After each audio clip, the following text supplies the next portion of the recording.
Welcome to my channel, guys. This time we're going to do a shadow audit with Kristian, and we're going to be analyzing the BDL project that was on CodeHawks.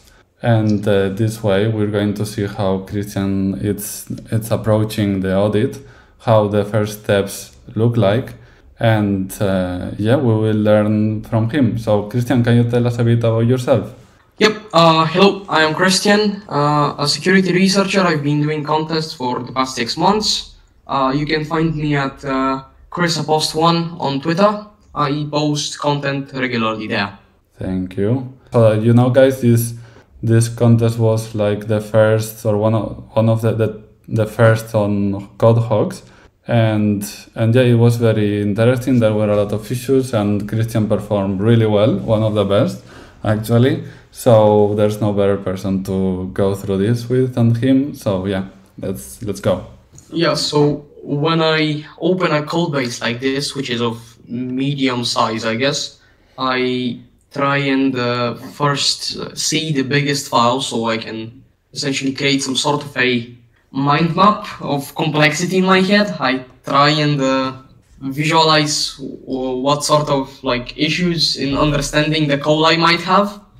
So I see what each file has before jumping in whatever, and very easily I spot the lender file is essentially the biggest one. It has the most complex code in it. It has a lot of strange events, a lot of logic that I don't understand at the very beginning. So I definitely know that I might have the most success in finding stuff here, but I try and start from smaller files, like let's say fees and staking and BDL, just because they're much smaller in complexity and then what can go wrong. So I go from them. From the beginning, we see that BDL.so is essentially a small, it's just overwriting the base interfaces from OpenZeppelin, so it doesn't hold anything special in it. We can even not look at it that much because it doesn't have any moving parts that can be messed up by the people who wrote the contract in any way, just because the code is just copied. It's just overwriting abstract functions, so we don't need to care about it that much. We can even close it so we don't get overrun by it. Additionally, then another small file is the fees contract, which is just a small Uniswap integration. It's swapping tokens to ETH, so to Ethereum actually. So we can definitely dissect it first. It's not very complex. It only has one function, and it's using a constant Uniswap swap router. A thing that I always do with addresses, just because I'm a little paranoid with them, is I always check them against the actual deployed contracts by the specific protocol. All of them have a page with addresses. You can simply check against them and see whether this is the actual address that is used at this point.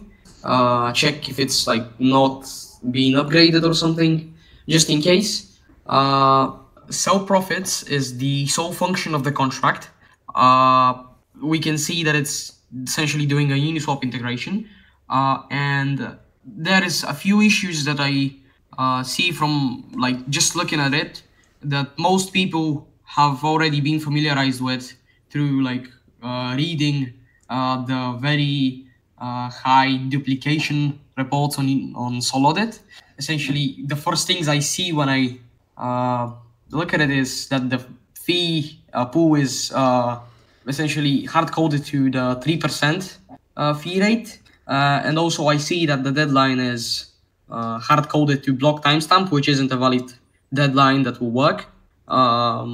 We can also see that there isn't any proper slippage, I guess, and the square root limit x96, which is the maximum or the lowest price at which the tokens are going to be swapped at, is also 0, so it's also not a set parameter. So we've got like 4 issues just by looking at it and knowing those basic Uniswap issues. So, Kristian, so that means that every time we see a deadline parameter that is defined as block timestamp, we most likely will be able to raise an issue?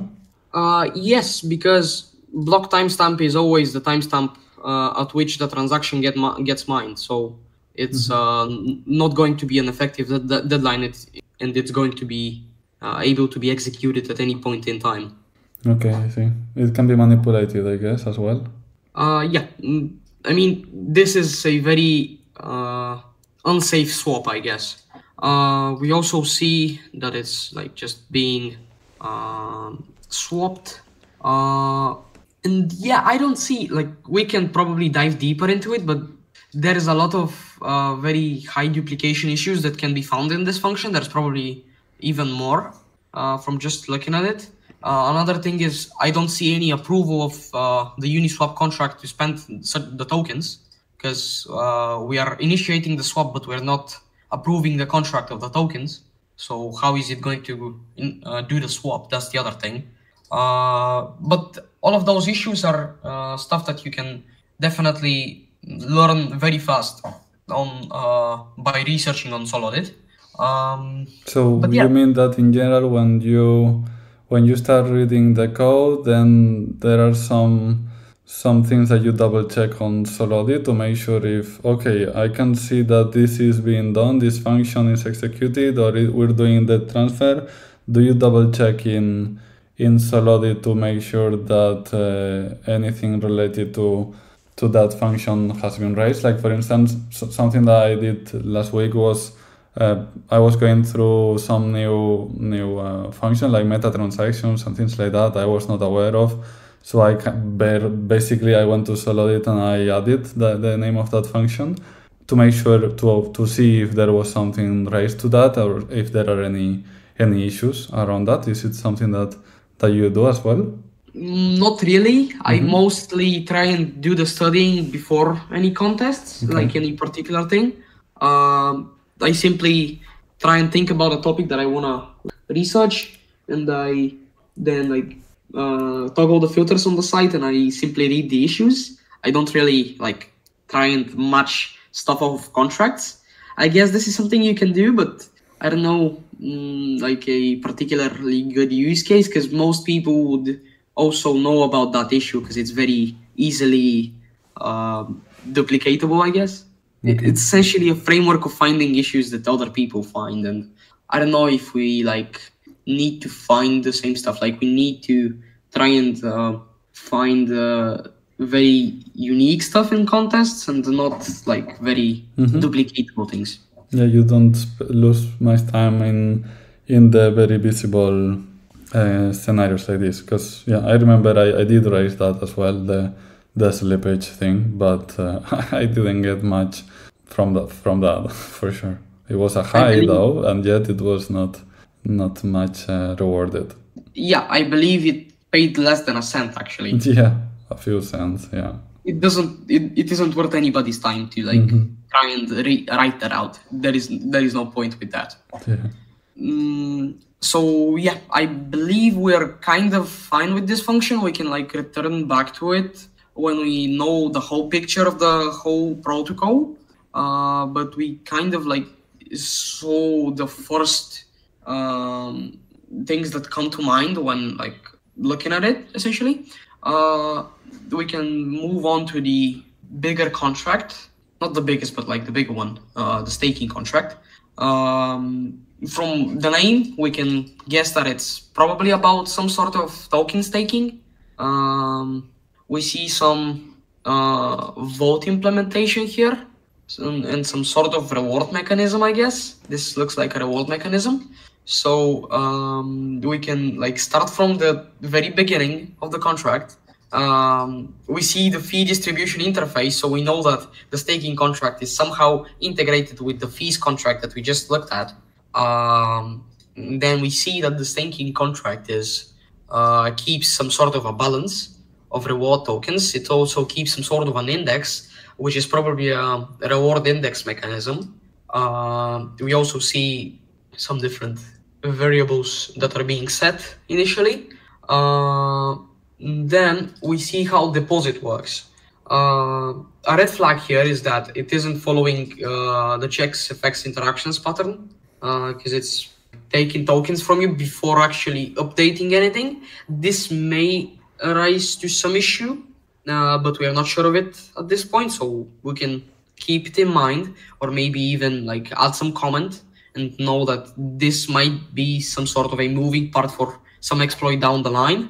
Then we go back and go down. Is it something that you like to do? Do you use the audit tags there, or do you add some comments in the code, or you add the comments aside or something? I usually use a lot of audit tags. Like I make the code almost unrecognizable. Yeah, similar Yeah, I for just me. don't want to pollute this version of the code base. Yeah. Then we can like move on down to the withdraw function. We can see that it's updating some sort of a virtual balance for the user, but it's updating it before that, and then it's transferring the tokens. This seems to be right at this point, but it may still allow us to do some stuff just because we can probably change the deposit and the withdraw in some way, but we're not sure of it at this point. Then we can go down to claim, which is also not following the checks effects interactions pattern.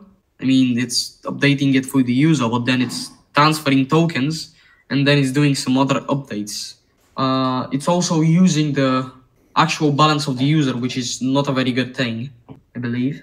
Yeah, I think that might be influence on the how was that the fees on tokens, something like that, if I remember properly.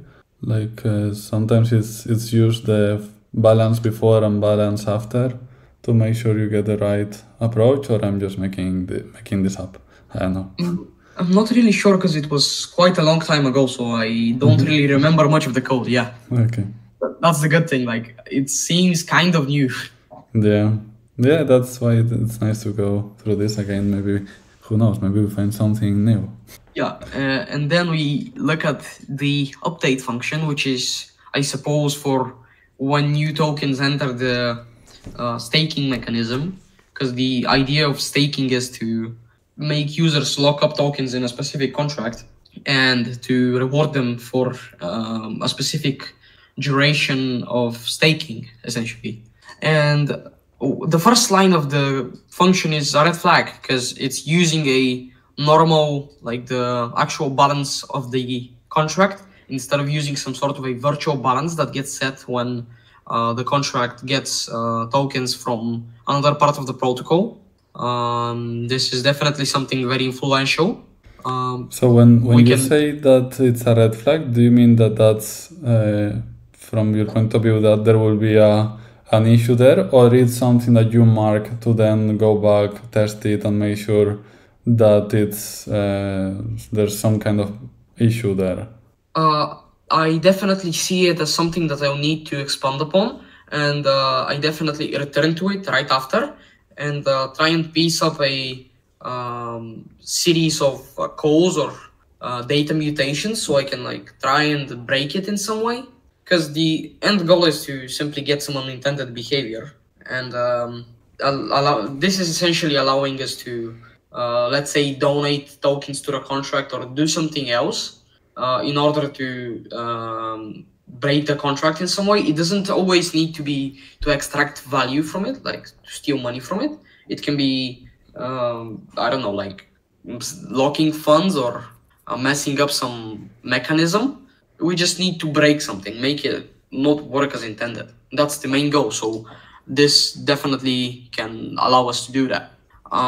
Then right below that balance check, we see that we're checking for whether the balance is sub-zero, which means that we can probably donate a small amount of funds to the protocol just so that we can enter this. Again, I don't know whether something happens if we do that. It's just kind of suspicious. Then again, we check the actual balance of the protocol in terms of WEF. and we don't like actually try and keep some sort of a virtual balance, which is definitely an issue. It's actually then checking whether the actual balance is bigger than the virtual balance. And then if it is, it's trying to then take the difference and do something, which is, I guess, give money to the stakers if there is a difference. So maybe something that can be done here is for someone to stake right before this sort of update and extract value from it. And yeah, when we see that deposit is has no mechanism to like make you wait or something before that, you can very easily probably do it and extract value from the staking contract as if you were staking all along, I guess. Maybe this is something that can be done. We can see that the formula is essentially multiplying the difference in balance by 1e18, just so we can like have some precision, and then we are dividing by the total supply.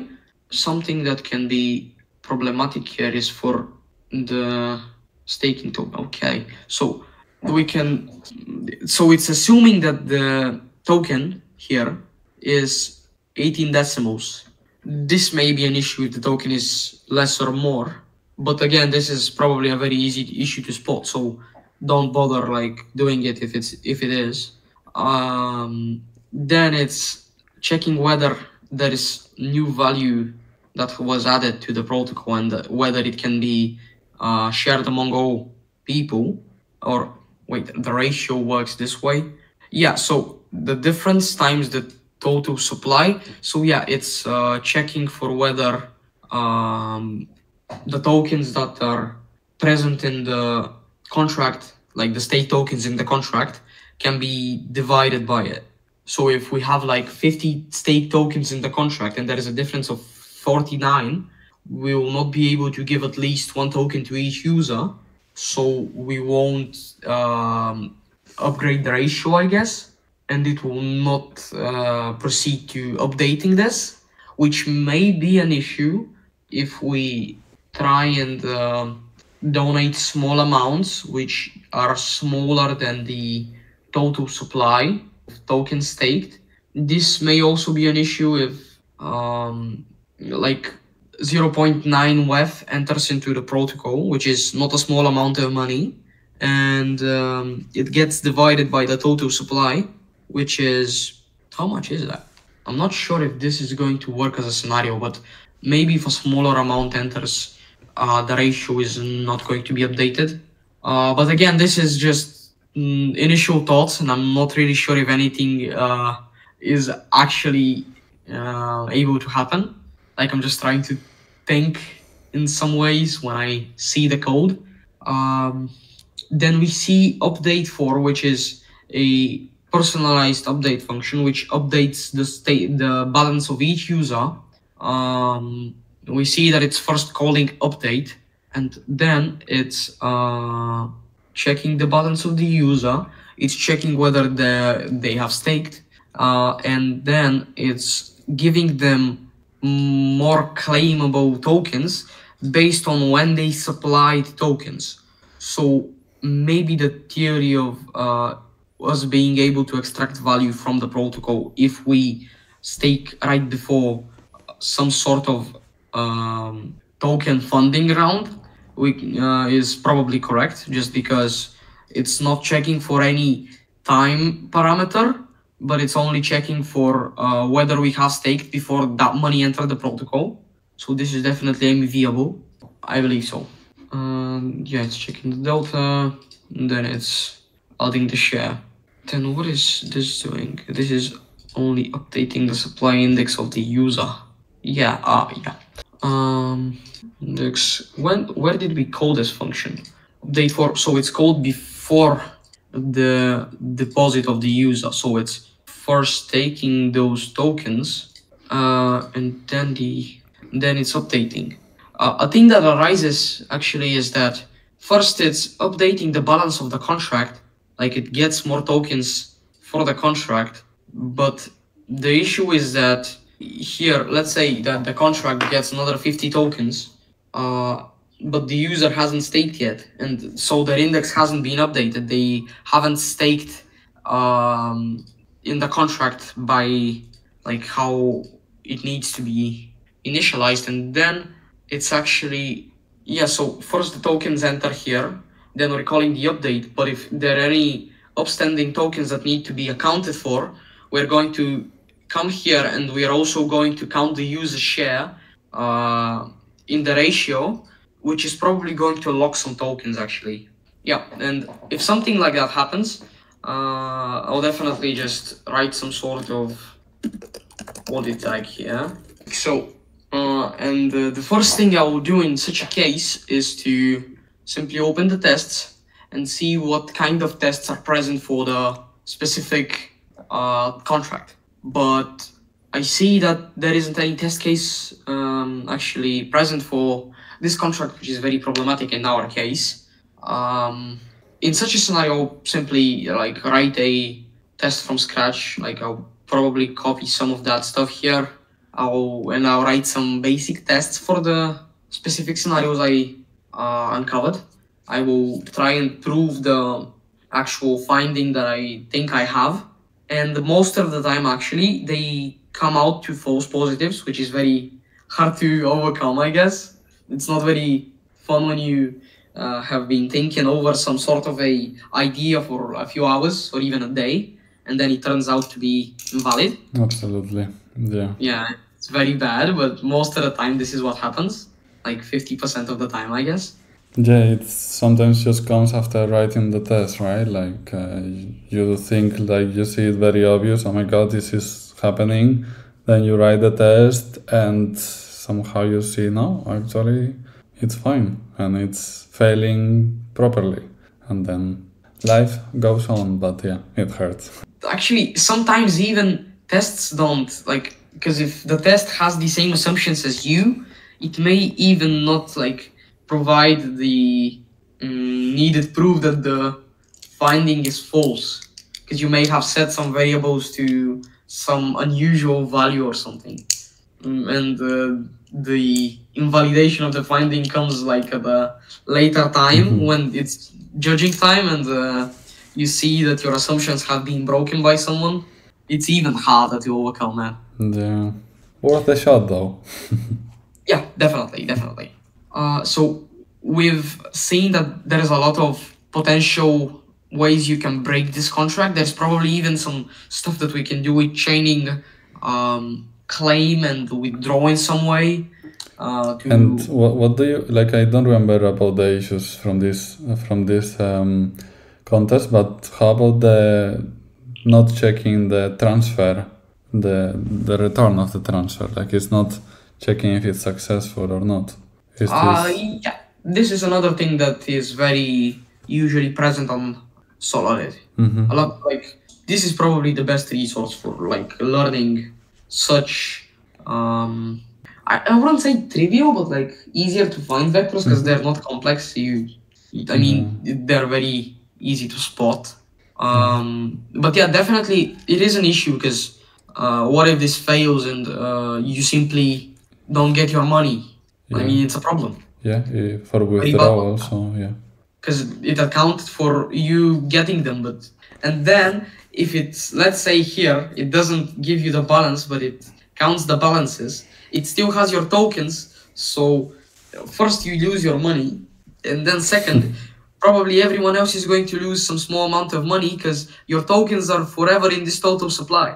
So whenever tokens get updated and accounted for in the protocol, everyone will probably lose a small amount of money depending on what your ratio is compared to the like all the stake tokens present in the contract. Definitely. So it's always bad. Like it's bad in multiple ways. But yeah, it's still something very easy to uncover in like a lot of ways.